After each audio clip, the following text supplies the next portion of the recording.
গল্প ছবি ইউটিউব চ্যানেলে আপনাদের স্বাগতম। ধারাবাহিকভাবে আমরা পড়ছিলাম আব্দুল্লাহ ইবনে মাহমুদের ইহুদি জাতির ইতিহাস। আজকের পর্ব ইসরায়েল ফিলিস্তিন সংঘাত, কি, কেন এবং কিভাবে এর শুরু। অডিও বুকটি ভালো লাগলে সাবস্ক্রাইব করবেন এবং বন্ধুদের সাথে শেয়ার করবেন। ধন্যবাদ।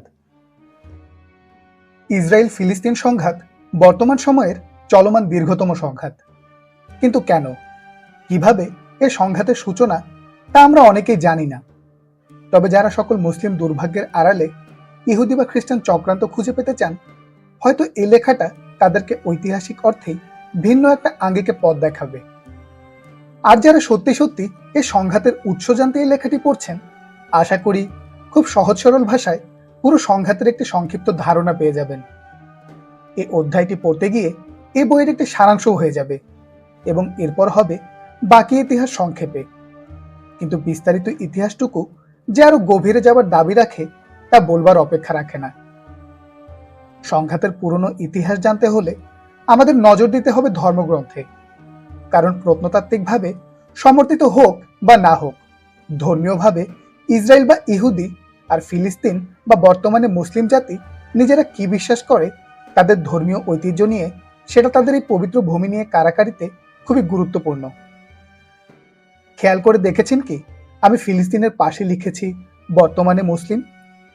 কেন বর্তমানে কথাটা ব্যবহার করলাম? কারণ যখন ইসরায়েলের ইহুদি জাতি তুঙ্গে ছিল, সেই হাজার হাজার বছর আগে, তখন ফিলিস্তিন জাতি ছিল পৈত্তলিক। সুতরাং ইসরায়েলের চোখে তারা ছিল খলনায়ক।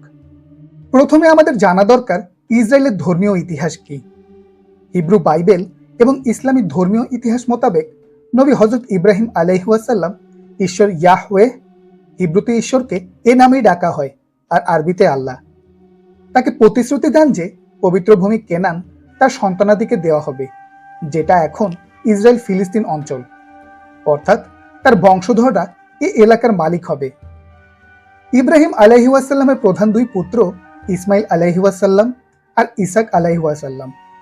ভাগ্যক্রমে ইসমাইল আলাইহিস সালাম ও তার মা হাজেরাকে আরবের মক্কায় নির্বাসনে পাঠানো হয়, আর ওদিকে কেনান দেশে রয়ে যান ইসাক আলাইহিস সালাম বা আইজ্যাক। তার পুত্র ছিলেন ইয়াকুব আলাইহিস সালাম বা জ্যাকব। ইয়াকুব আলাইহিস সালামের আরেক নাম ছিল ইসরাইল। তার 12 সন্তানের নামে ইসরায়েলের 12 গোত্রের নাম হয়। ঘটনাক্রমে 12 পুত্রের একজন ইউসুফ আলাইহিস সালাম ভাইদের চক্রান্তে মিশরে উপনীত হয় দাস হিসাবে। জেলের ভাত খেয়ে 7 বছর পর ভাগ্যের চাকা ঘুরে নিজেকে মিশরকর্তার ডান হাত হিসেবে আবিষ্কার করেন এবং একই সাথে তিনি হন নবী। দুর্ভিক্ষ পীড়িত অন্য ভাইরা তারই কাছে তখন সাহায্য চাইতে মিশরে আসে। কালের পরিক্রমায় শত শত বছর বাদে এই ইসরায়েলিরা মিশরের ফারাওয়ের দাসে পরিণত হয়, যখন এক মিশরীয় যুবরাজ রাজ পরিবারের সমস্ত আয়েশ থেকে বিচ্ছিন্ন হয়ে বহু বছর বাদে ইসরায়েলের নির্যাতিতদের নেতা হিসাবে আবির্ভূত হন। তিনি আর কেউ নন, নবী হযরত মুসা আলাইহিস সালাম। লোহিত সাগর পার করে তিনি ইসরায়েল জাতিকে নিয়ে যান ওপারে ফেরাউনের কবল থেকে মুক্ত করে। নবী মুসা আলাইহিস সালাম পেলেন আসমানি কিতাব তাওরাত, কিন্তু তখন একেশ্বরবাদী ইহুদিরা পৈত্তলিকতায় মগ্ন হয়ে পড়ায় 40 বছর শাস্তি দেন আল্লাহ তাদেরকে। মরুর বুকে ঘুরপাক খেতে থাকে তারা। অবশেষে নবী ইউসা আলাইহিস সালামের নেতৃত্বে তারা কেনান দেশে উপনীত হয়। এবার তাদের কেনান জয়ের পালা। এখানে এসেই আমরা বুঝতে পারি কেনান দেশের আদি নাগরিক কারা ছিল। তারা আর কেউ নয়, এখন আমরা যাদের ফিলিস্তিনি বলি, বলা চলে তারাই। তবে ফিলিস্তিনিরাও এখানে আসে ইসরায়েলিরা আসার কিছু আগে, খ্রিস্টপূর্ব 12 শতকে। ফিলিস্তিনিরা মূলত অবমবদহ অরিজিনের। তারা এসেছিল কাফতর থেকে। তার আগে এখানে ছিল হিভাইট, জেবুসাইট, এমরাইট, হিট্রাইট, পেরিসাইট এরা। তারা পৈত্তলিক ছিল এবং বাআল, আশেরা ইত্যাদি দেবদেবীর পূজা করত। ইসরায়েলিরা যখন কেনান দেশে থাকত, তখন তারা স্থানীয়দের বিয়ে করে। ফলে পরবর্তী বংশধর এমনভাবে বাড়তে থাকে যে 87.50% হল কেনানীয় রক্ত। আর ফিলিস্তিনিরা নিজেদের কেনানীদের বংশধর বলেই জানে, তাই জিনগতভাবে তারা আসলে প্রায় একই, কেবল ধর্মবিশ্বাসে ছিল আলাদা। ইসরায়েলিরা যেখানে উপাসনা করত এক ঈশ্বরের, সেখানে ফিলিস্তিনিরা ছিল পৈত্তলিক। ইসরায়েল রাষ্ট্রের প্রথম রাজা হন তালুত, যাকে বাইবেল বলে সল। বেথেলহেমের জেসির ছোট ছেলে দাউদ বা ডেভিড তালুতের সেনাবাহিনী থেকে ফিলিস্তিনের জালুত বা গোয়ালিয়তকে পরাজিত করে একক যুদ্ধে, এবং তখনই সকলের নজরে আসে। কালক্রমে তিনি ইসরায়েলের জনপ্রিয় রাজা কিং ডেভিড বা দাউদ আলাইহিস-সালাম হন এবং ইসলাম মতে নবীও হন। তার পুত্র সোলেমন বা সুলাইমান আলাইহিস-সালাম তার রাজ্যকে আরো প্রসারিত করেন। তিনি প্রতিষ্ঠা করেন টেম্পল অফ সোলেমন বা বাইতুল মুকাদ্দাস। সুলাইমান আলাইহিস-সালাম বা সোলেমনের মারা যাবার পর পুত্র রেহবামের রাজত্বকালে ইসরায়েলের পতন শুরু হয়। পৌত্তলিকতায় ডুবে যেতে থাকে। শক্তিমান ব্যাবিলন রাজ্যের আক্রমণে ইসরায়েলিরা বন্দী হয়ে পড়ে। তাদের নির্বাসন শুরু হয়, আর ওদিকে ইসরায়েল রাষ্ট্র ধুলায় মিশে যায়। কিন্তু আল্লাহর চোখে শাস্তি শেষ হলে পারস্যের রাজা সাইরাস তাদের ব্যাবিলন থেকে মুক্ত করেন। এ সময় নবী হযরত দানিয়েল আলাইহিস-সালামের কীর্তি উল্লেখযোগ্য। ফিরে এসে তারা পুনরায় বানায় ধ্বংসপ্রাপ্ত বাইতুল মুকাদ্দাস। আর নবী বা পাক ব্যক্তি হযরত উজাইর আলাইহিস-সালাম বা এজরা আর নেহেমিয়া আলাইহিস-সালামের নেতৃত্বে ইসরায়েল আবার ভালোর দিকে ফিরতে থাকে। তাছাড়া সাহায্য করেন হযরত হিজকিল আলাইহিস-সালাম বা এজিকিয়েল। সুলাইমান পুত্র রেহবামের সময় রাজ্য দুভাগ হবার কথা বলছিলাম। উত্তরের রাষ্ট্র ইসরায়েল আর দক্ষিণের রাষ্ট্র জুদা। এটা মোটামুটি খ্রিস্টপূর্ব 9ম থেকে 10ম শতকের কথা। আর মাঝখানে এত কাহিনী গিয়ে রাজা সাইরাসের হাতে উদ্ধার পাবার সময়কাল ছিল খ্রিস্টপূর্ব 539 সাল। যখন খ্রিস্টপূর্ব 322 সালে আলেকজান্ডার দি গ্রেট মারা গেলেন, তখন তার জেনারেলরা কামড়াকামড়ি শুরু করে দেন রীতিমতো। যেমন টলেমি নিয়ে নিলেন পুরো ইহুদি অঞ্চলের দখল, যদিও পরে সিরিয়ার সেলুচিদদের হাতে খ্রিস্টপূর্ব 198 সালে হারিয়ে ফেলেন এই অঞ্চল। ওদিকে গ্রিক সভ্যতার সংস্পর্শে এসে ইহুদি ধর্ম প্রভাবিত হয়ে নতুন এক সেক্ট গড়ে ওঠে, যারা পরিচিত হয় হেলেনিস্টিক জু বা ইহুদি নামে। তাদের মাঝে ছিল গ্রিক সংস্কৃতির ছোঁয়া। মূলধারার ইহুদিরা তাদের ধর্মচ্যুত মনে করত। খ্রিস্টপূর্ব 63 সালে রোমান জেনারেল পম্পেই জেরুজালেম দখল করে নেন। যিশুর জন্মের 47 বছর আগে আলেকজান্দ্রিয়ার যুদ্ধে 3000 ইহুদি সেনা পাঠানো হয়, যারা জুলিয়াস সিজার আর ক্লিওপেট্রাকে রক্ষা করে। রোমান সংসদ হেরোদ নামের একজনকে ইহুদিদের রাজা হিসাবে নিয়োগ দেয়। এরকম সময়ে এই ইহুদি অঞ্চল যখন রোমান সাম্রাজ্যের অধীনে, তখন জন্মগ্রহণ করেন যীশু খ্রিস্ট বা ঈসা আলাইহিস-সালাম। তিনি ছিলেন মসিহ বা অভিষিক্ত ত্রাতা, যিনি কিনা এই হতভাগ্য ইহুদি রাষ্ট্রকে উদ্ধার করবেন, নতুন আলোর পথ দেখাবেন। কিন্তু যখন যীশু ইহুদি ইমামদের দুর্নীতি নিয়ে কথা বলতে লাগলেন, তখন ইহুদিরা চক্রান্ত করল যেন রোমান শাসককে বুঝিয়ে যীশুকে ক্রুশে দিয়ে মেরে ফেলা যায়, এবং তাই তারা করল। ইহুদি মতে তারা যীশুকে ক্রুশে দিয়ে মেরে ফেলে, যদিও ইসলাম মতে আল্লাহ হযরত ঈসা আলাইহিস-সালামকে অক্ষত রাখেন এবং তুলে নেন, যিনি শেষ সময়ে আবার ফেরত আসবেন। 64 সালে ইহুদি নিয়ম জারি করা হয় যে সকল ইহুদিকে 6 বছর বয়স থেকেই লেখাপড়া শিখতে হবে। তখন থেকে ইহুদিরা লেখাপড়াকে খুবই গুরুত্ব সহকারে নিত। 66 সালে রোমান সরকারের বিরুদ্ধে বিদ্রোহ করে স্বাধীন রাষ্ট্র ইসরায়েল ঘোষণা করে বসে ইহুদিরা।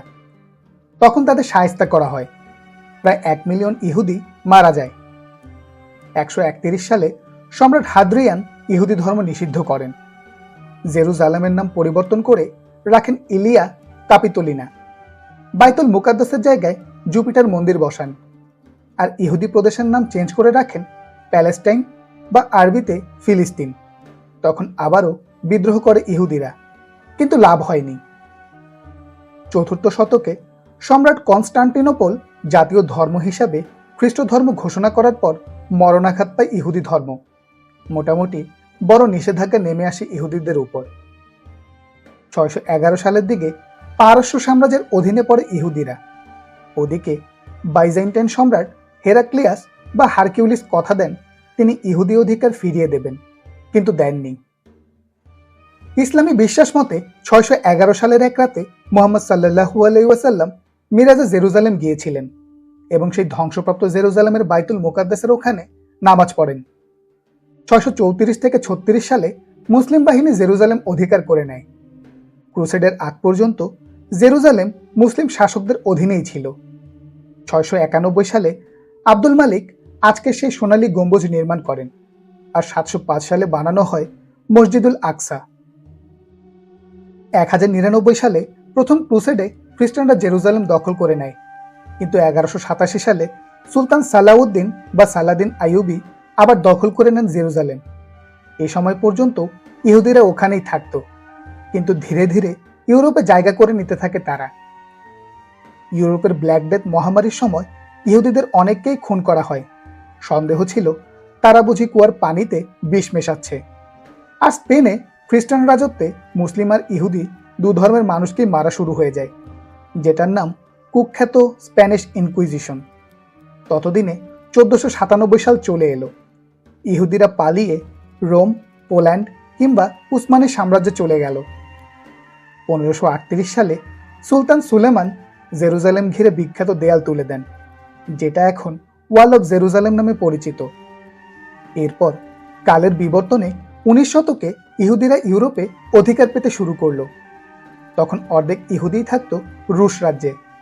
এই রাশিয়ান ইহুদিরা 1882 সালে হোভেভেই জিয়ন বা জিয়নের জন্য ভালোবাসা নামের আন্দোলন শুরু করে। জিয়ন বা জায়ন হলো জেরুজালেমের এক পাহাড়। মূলত জেরুজালেম ফিরে পাবার জন্য এক আন্দোলনের সূচনা, সেটা জায়নিস্ট আন্দোলন। তারা মৃত হিব্রু ভাষা জীবিত করতে শুরু করলো। 1902 সালের মাঝে 35,000 ইহুদি চলে আসে ফিলিস্তিনে, যেটা এখন ইসরায়েল নামে পরিচিত। তখন সেটা অবশ্য মুসলিম অধিকারে। এটাকে বলা হয় প্রথম আলিয়া।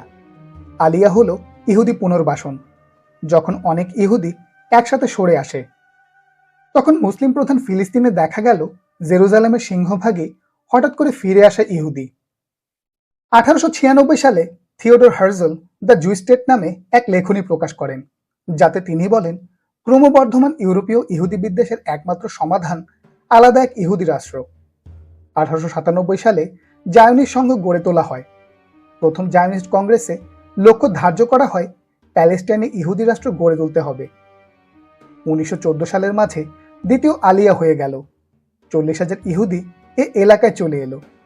প্রথম বিশ্বযুদ্ধে ইহুদিরা সমর্থন দেয় জার্মানিকে, কারণ তারা শত্রু রাশিয়ার বিরুদ্ধে লড়ছিল। খুবই আইরনিক না? কারণ পরের বিশ্বযুদ্ধেই এই জার্মানি ইহুদিদের একদম নিশ্চিহ্ন করতে নেমে পড়েছিল। জায়নিজম আন্দোলনকারীরা চাচ্ছিল আমেরিকার ব্রিটেনের সমর্থন পেতে। ব্রিটেনের প্রধানমন্ত্রী লয়েড জর্জ ইতিমধ্যে সহানুভূতি দেখিয়েছিলেন। ব্রিটেনের পররাষ্ট্রমন্ত্রী লর্ড বেলফোর ইহুদি কমিউনিটির নেতা রথস্টাইল্ডকে চিঠি দেন, যা বেলফোর ডিক্লারেশন নামে পরিচিত। এতে বলা হয় ব্রিটিশ সরকারের এই ইহুদি রাষ্ট্রের ব্যাপারে সমর্থন আছে। ব্রিটিশ আর ফরাসি ব্যুরোক্রেটরা মিলে মধ্যপ্রাচ্যের নতুন সীমা নির্ধারণ করে।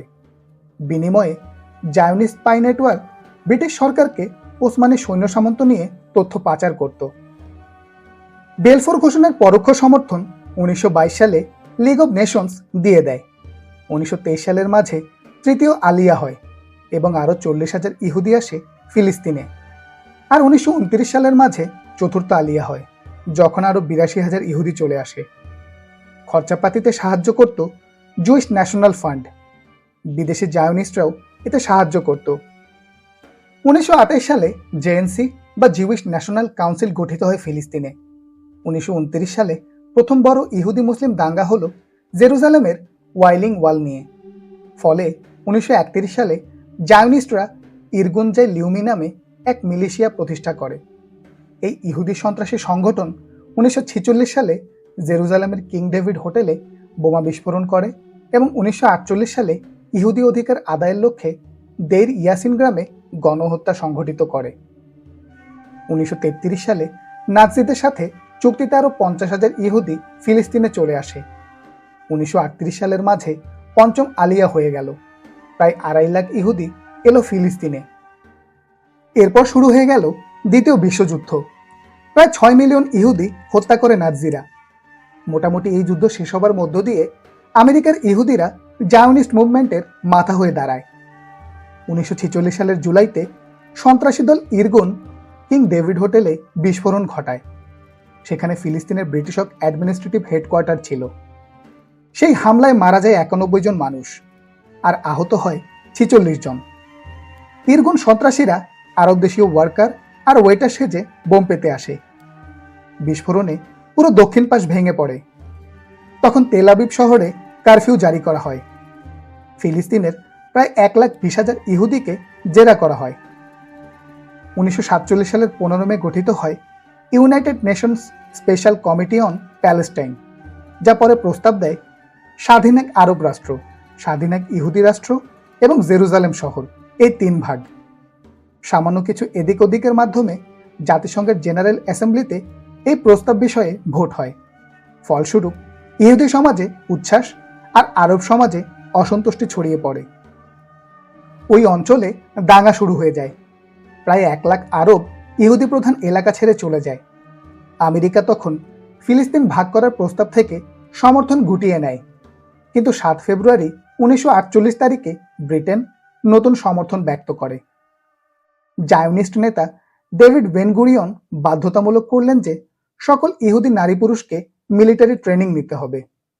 1948 সালের 14 মে শেষ ব্রিটিশ সামন্ত এই এলাকা ছেড়ে চলে যায়। সেদিন তেল আবিব মিউজিয়ামে জুইশ পিপলস কাউন্সিল জড়ো হয় এবং ইসরায়েল রাষ্ট্রের অস্তিত্ব ঘোষণা করে।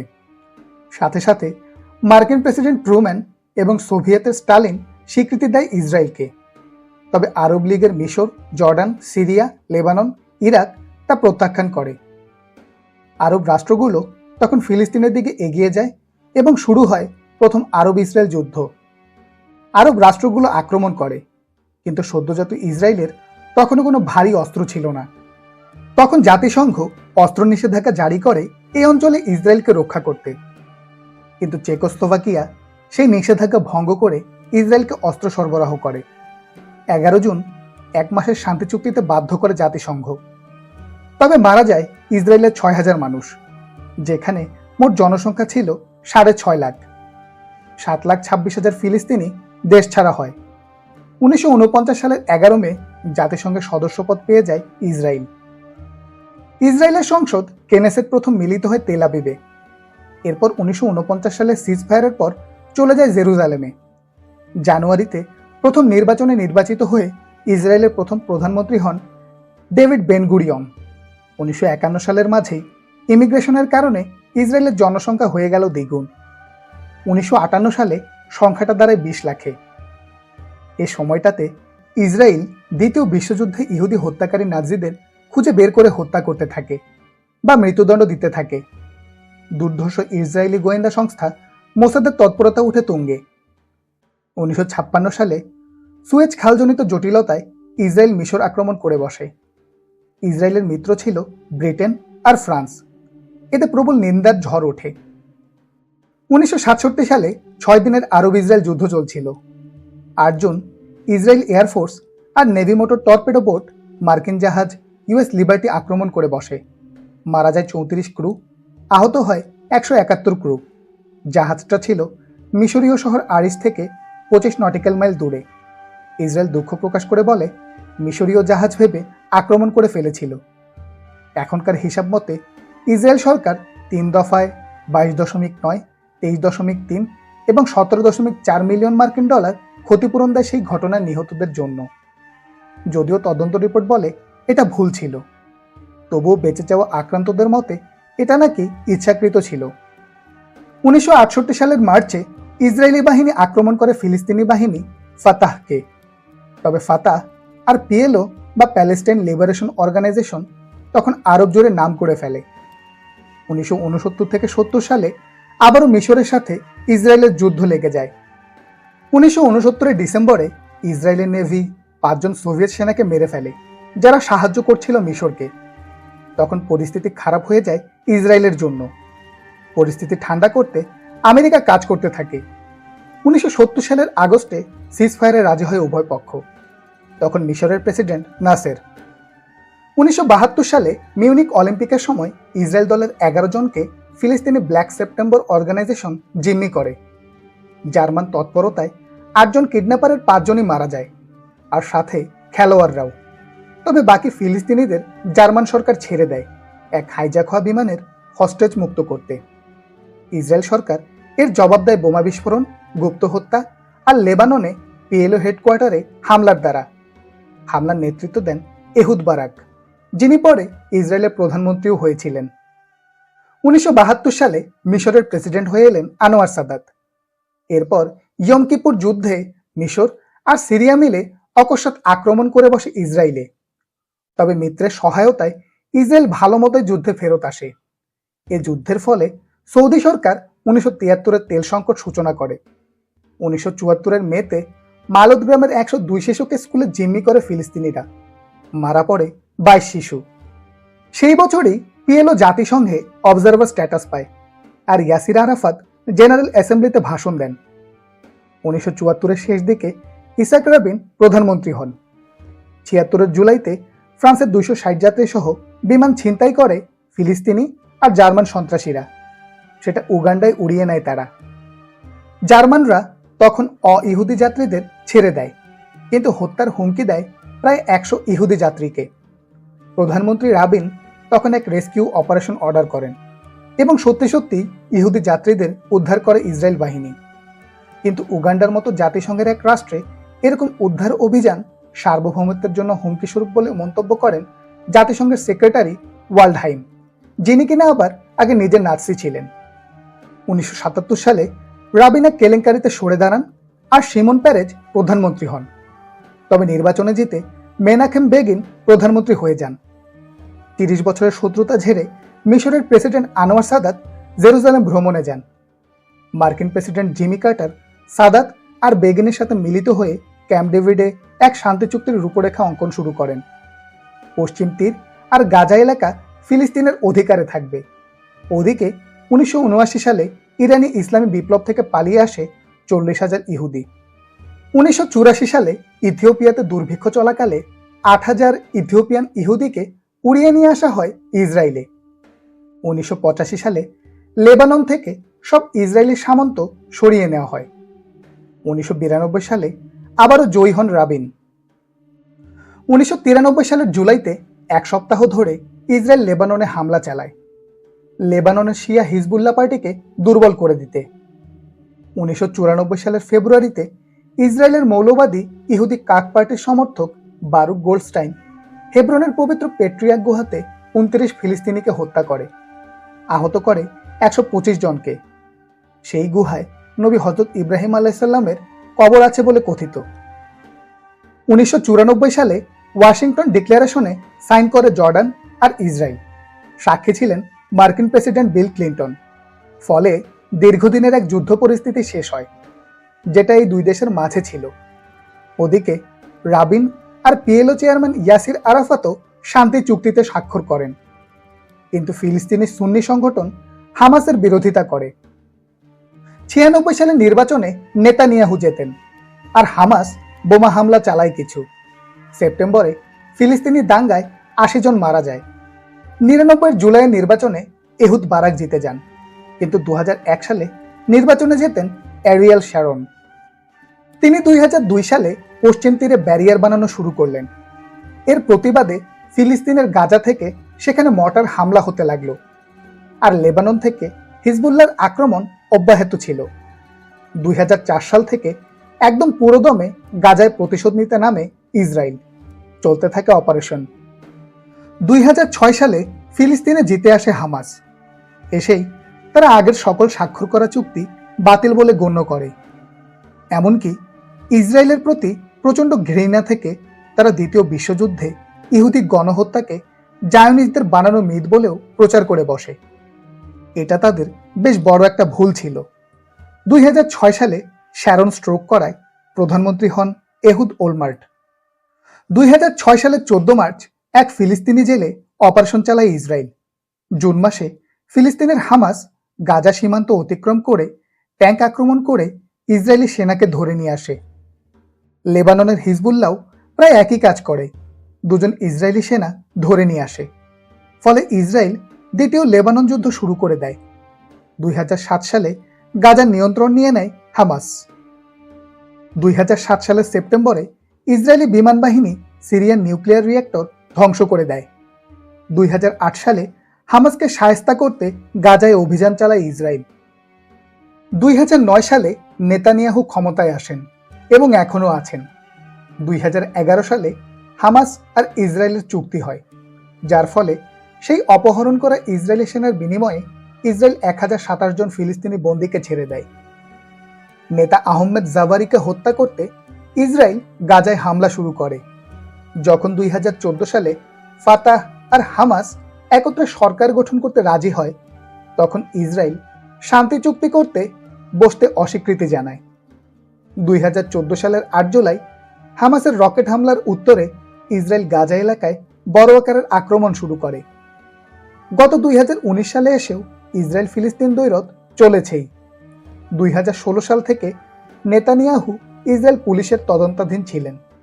2019 সালের 21 নভেম্বর তার নামে ঘুষ ও অনৈতিকতার অভিযোগ আনা হয় আনুষ্ঠানিকভাবে, যার ফলে পরে তিনি ক্ষমতা হারান।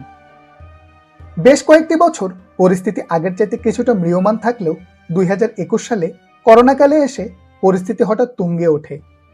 ভ্যাকসিনেশন নিয়ে বৈষম্যের পাশাপাশি এবার শুরু হলো আবারও সশস্ত্র সংঘাত। হঠাৎ কেন গাজায় নারকীয় আক্রমণ শুরু করে ইসরায়েল? চলুন জেনে নেওয়া যাক 2021 পেছনের ঘটনাগুলো, নির্যাতিত ফিলিস্তিনের আর্তনাদ আর কিংবদন্তি তুল্য ইসরায়েলের আয়রন ডোমের বাস্তবতা। ইসরায়েল অনেক যুদ্ধেই জড়িয়েছে, যেমন 1948 সালে প্রথম আরব ইসরায়েল যুদ্ধ, 1956 সালে সুয়েজ সংকট বা দ্বিতীয় আরব ইসরায়েল যুদ্ধ, 1967 সালে 6 দিনের যুদ্ধ বা তৃতীয় আরব ইসরায়েল যুদ্ধ ইত্যাদি। আর ওদিকে গাজা ও পশ্চিম তীরে ধীরে ধীরে জায়গা দখল বাড়ছেই। এদেরকে আমরা বলি দখলদার ইসরায়েলি, ইংরেজিতে বলে ইসরায়েলি স্যাটেলার, যারা অকুপাই করছে। শুরুর দিকে স্বল্প সংখ্যক ইহুদি হাজির হলেও ধীরে ধীরে পুরো পৃথিবী থেকে ইহুদিদেরকে আলিয়ার মাধ্যমে জড়ো করে ইহুদি জনসংখ্যা বাড়ানো হয়েছে, যেন একটি পর্যায়ে পবিত্র ভূমির দাবি আদায় করা যায় স্থানীয় ফিলিস্তিনিদের উৎখাত করে। 2021 সালের মে মাসে রমজান মাসের শুরু থেকেই পরিস্থিতি ছিল থমথমে। ইসরায়েলি পুলিশ জেরুজালেমের ইহুদি অধ্যুষিত ওল্ড সিটির বাইরে দামেস্কাস গেটে ফিলিস্তিনি মুসলিমদের জমায়েত নিষিদ্ধ করে। দামেস্কাস গেট কেন? 130 থেকে 131 সালের দিকে রোমান সম্রাট হ্যাড্রিয়ান জেরুজালেম এলাকা পরিদর্শনে আসেন। এখানে একটা বিজয় স্তম্ভ ছিল, যার উপরে সম্রাট হ্যাড্রিয়ানের ভাস্কর্য। কালের বিবর্তনে এ ভাস্কর্য আর স্তম্ভ ধ্বংস হয়ে গেলেও লোকে এখানে থাকা ফটকের আরবি নামের মধ্য দিয়ে মনে রাখে সে ঘটনা। আরবি নামটি বাব আল আমুদ বা স্তম্ভ ফটক। পরবর্তী সময়ে এ গেট দিয়ে বের হয়ে লোকে সিরিয়ার রাজধানী দামেস্কে যেত বিধায় এর বিকল্প নাম হয়ে দাঁড়ায় দামেস্ক গেট। ইংরেজিতে এটিই প্রচলিত হয়, দামেস্কাস গেট। এই দামেস্ক গেটটি ফিলিস্তিনি জাতিগত আন্দোলনের প্রতীক হয়ে দাঁড়িয়েছে। ফিলিস্তিনি আর ইসরায়েলি সেনা ও পুলিশদের মাঝে সংঘর্ষগুলো এই দামেস্ক গেট এলাকা ঘিরেই হয়ে আসছে, কারণ এখানেই ফিলিস্তিনিরা আন্দোলন আর প্রতিবাদের জন্য জড়ো হয়ে থাকেন। এজন্য কোনো প্রতিবাদের আভাস পেলেই এই এলাকায় জমায়েত নিষিদ্ধ করা হয়। তবে যাই হোক, ফিলিস্তিনিরা সেখানে জড়ো হয়ই এবং প্রতিবাদও হয়, সংঘর্ষ হয়। একটা পর্যায়ে ইসরায়েলি পুলিশ ব্যারিকেড সরিয়ে ফেলতে বাধ্য হয়, কিন্তু তখন পরিস্থিতি খারাপের দিকেই। ওদিকে ইফতারের পর ফিলিস্তিনি জমায়েত এমনিতেই নিষিদ্ধ। 2021 সালের রমজানের শেষ সপ্তাহে এসে ইহুদি অধ্যুষিত পূর্ব জেরুজালেমের শেখ জাররা এলাকা থেকে বাদবাকি মুসলিম পরিবারকে উৎখাতের পরিকল্পনায় আন্দোলন তুঙ্গে ওঠে। এই এলাকায় 13 শতকের সুলতান সালাউদ্দিন বা সালাদিনের চিকিৎসক শেখ জাররার সমাধি রয়েছে, সেখান থেকেই এলাকার এ নাম। পূর্ব জেরুজালেমের এই অংশে মুসলিম বেশি, মানে ফিলিস্তিনি বেশি। একটা সময় জেরুজালেমের বনেদি মুসলিমদের কেন্দ্র ছিল শেখ জাররা, কিন্তু 1967 সালে পূর্ব জেরুজালেম দখলে চলে যায় ইসরায়েলের। এখন এই শেখ জাররা থেকেও তাদের বিতরণ প্রক্রিয়া শুরু হচ্ছে। ইহুদি জায়নিস্টদের দাবি 1885 সালেই নাকি তারা এই এলাকা কিনে নিয়েছিল। 7 মে রাত্রে শত শত ফিলিস্তিনের প্রতিবাদে বাধা দেয় পুলিশ। শেখ জাররার 4 ফিলিস্তিনি মুসলিম পরিবারকে উৎখাতের বিষয়ে পূর্ব জেরুজালেমে কেন্দ্রীয় কোর্ট ইসরায়েলের পক্ষে রায় দেয়। শুনানির তারিখ তারা ফেলে মে মাসের 10 তারিখে, বিশেষ একদিন। 10 মে ইসরায়েল পালন করে জেরুজালেম দিবস হিসাবে, ইয়ম ইয়েরুশালাইম। ইসরায়েলের জাতীয় ছুটির এই দিনটি আসলে সেই যে 1967 সালের 6 দিনের যুদ্ধে ইসরায়েল আরবকে পরাজিত করেছিল সেটির উদযাপন। এদিন জেরুজালেমের পুরনো শহর ইসরায়েলিদের দখলে আসে। প্রতি বছর ইহুদিদের পতাকা মিছিল শুরু হয় সেই দামেস্ক গেট থেকে, আর শেষ হয় আল আকসা কম্পাউন্ড বা ইহুদিদের টেম্পল মাউন্ট তথা বাইতুল মুকাদ্দাস এলাকার পশ্চিম দেয়ালে এসে। মাঝে দিয়ে তারা মুসলিম এলাকা পার হয়। এ বিশেষ দিনে শুনানির কারণ এদিন মুসলিমরা বাধা দিতে পারবে না, রাস্তাঘাট ইহুদিদের দ্বারাই পূর্ণ থাকবে। কিন্তু বড় আকারের আন্দোলনের ভয়ে শেষমেশ এই পরিকল্পনা থেকেও সরে আসে ইসরায়েল সরকার। মিছিলের গতিপথ বদলে দেওয়ার নির্দেশ আসে। সুপ্রিম কোর্ট পিছিয়ে দেয় শুনানির তারিখ। পবিত্র রমজানে আল আকসা মসজিদে জড়ো হওয়া শত শত ফিলিস্তিনি প্রতিবাদকারীদের উপর আক্রমণ করে ইসরায়েলি ফোর্স। আহত হয় অসংখ্য ফিলিস্তিনি। সেটি মে মাসের 10 তারিখ 2021। গাজা উপত্যকার হামাস আলটিমেটাম দিল, আল আকসা আর শেখ জাররা থেকে ইসরায়েলি ফোর্সকে চলে যেতে হবে, না হলে আক্রমণ চালাবে তারা। সন্ধ্যার দিকে অনেক বছর পর ইহুদি অধ্যুষিত জেরুজালেম আর দক্ষিণ ইসরায়েলের দিকে পাল্টা আক্রমণ চালায় হামাস মিসাইল ছুড়ে। হামাসের ভাষ্য জানা নেই, তবে ইসরায়েলের মতে প্রতি 3 মিনিটে নাকি একটি করে রকেট ছোড়া হয়েছে। ইসরায়েল তখন গাজায় এয়ার স্ট্রাইক চালাতে শুরু করে। হামাসের আক্রমণ বিপুল পরিমাণে হলেও ইসরায়েলের আক্রমণের ফলাফলের মতো ভয়ঙ্কর নয়, কারণ মুসলিম অধ্যুষিত এলাকা অর্থাৎ ফিলিস্তিনের ডিফেন্স সিস্টেমের অভাব। এয়ার স্ট্রাইকগুলোর কারণে 13 তলার আবাসিক ভবন পর্যন্ত ধূলিসাৎ হয়ে যায়। সৌভাগ্যবশত আগেই বেরিয়ে যেতে পেরেছিলেন অধিবাসীরা, কিন্তু তাই বলে সবাই এত ভাগ্যবান নয়। প্রতিনিয়তই আক্রমণ চলছে, আর ইসরায়েলের মতে হামাস না থামলে তারা যুদ্ধে যেতেও প্রস্তুত, যদি এটাকে ইতিমধ্যে যুদ্ধ না ডাকা হয় আর কি। কিন্তু এই কাউন্টার অ্যাটাকে কেন কিছু হয় না ইসরায়েলের? কারণ তাদের অসম্ভব শক্তিশালী আয়রন ডোম নামের এয়ার ডিফেন্স। এখন বলি আয়রন ডোম কিভাবে কাজ করে। ইসরায়েলের নানা জায়গা জুড়ে বিরাজমান জালের মতো রাডার আর মিসাইল লঞ্চারের সমষ্টি হলো এই আয়রন ডোম। কোনো জায়গা থেকে মিসাইল উৎক্ষেপিত হলে সাথে সাথে আয়রন ডোম সেটিকে চিহ্নিত করে এবং ক্যালকুলেট শুরু করে এটি কোথায় গিয়ে আঘাত করবে সেটি বের করতে। যদি সেটি কোনো জনবিরল এলাকায় পড়বে বলে নিশ্চিত হওয়া যায়, তাহলে আয়রন ডোম কিছুই করে না। আর যদি দেখা যায় এটি অধ্যুষিত এলাকার দিকে আসছে, তাহলে সংশ্লিষ্ট এলাকা বা যেখান থেকে সুবিধা সেখান থেকে কাউন্টার মিসাইল উৎক্ষেপিত হয়। সেগুলো আকাশে গিয়ে পিছু নেয় ইনকামিং মিসাইলের এবং সেটিকে আকাশেই ধ্বংস করে দেয়।